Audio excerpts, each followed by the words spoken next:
Welcome to The Explainer. Today, we're going to dig into a really powerful idea, one that pretty much shapes our entire world, the scarcity mindset. So, the source material we're looking at today kicks things off with a pretty provocative question. It's one that really challenges a fundamental belief most of us just, take for granted about the way the world works. All right, so let's dive right in. First things first, what is the scarcity mindset? Well, according to the source we're looking at, it all kicks off with something we all go through, growing up. Think about it. When you're a little kid, you don't really worry about where things come from, right? Your needs are just met. But then, as we get older, we start learning this lesson that everything is limited. The source calls this a kind of learned anxiety that just slowly creeps in, and it completely replaces that innocent childhood view with this new, adult one. There's just not enough for everyone.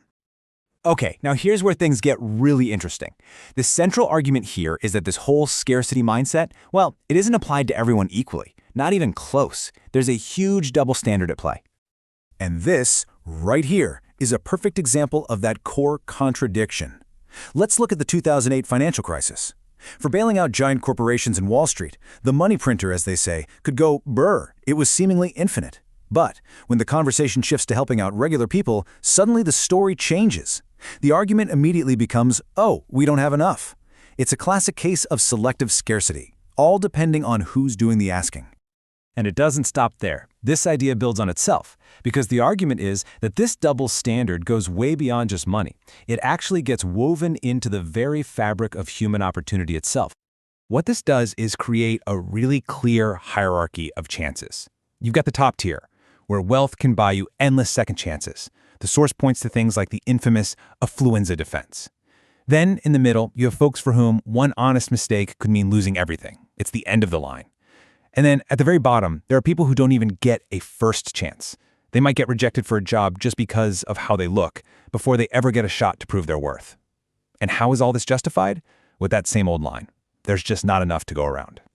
But what if this whole idea, this fundamental premise of scarcity is just wrong?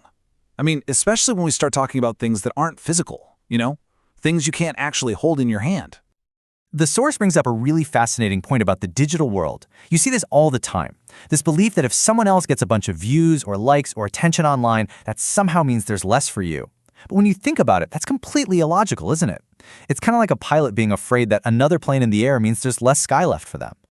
It's such a powerful analogy because it just completely reframes the whole concept.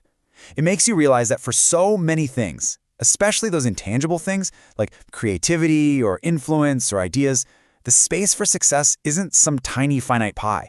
The sky is vast. There is absolutely plenty of room for everyone to succeed.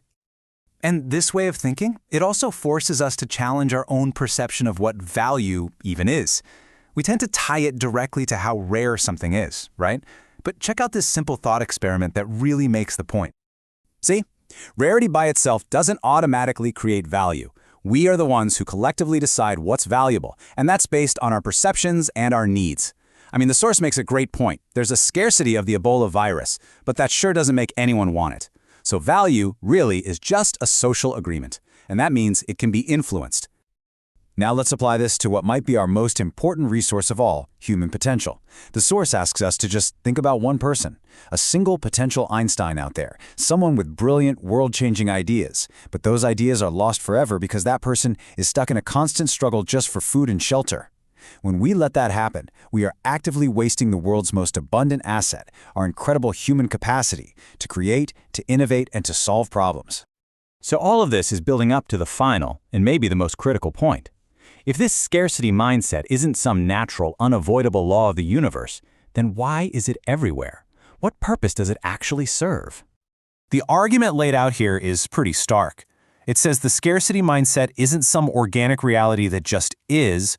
No, it's a deliberately manufactured tool. It's a tool that's used to keep people fighting with each other over scraps, to keep us distracted by cultural red herrings, and to keep us feeling too insecure to ever challenge the way things are. From this perspective, it's a mechanism, plain and simple, for maintaining existing power structures. And that leaves us with one last really provocative thought to chew on. This isn't just about explaining some abstract concept.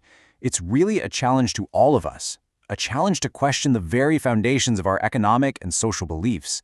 So ask yourself, If we collectively decided to reject the scarcity mindset, if we started from a place of abundance instead, what systems would have to change? What would our world even look like?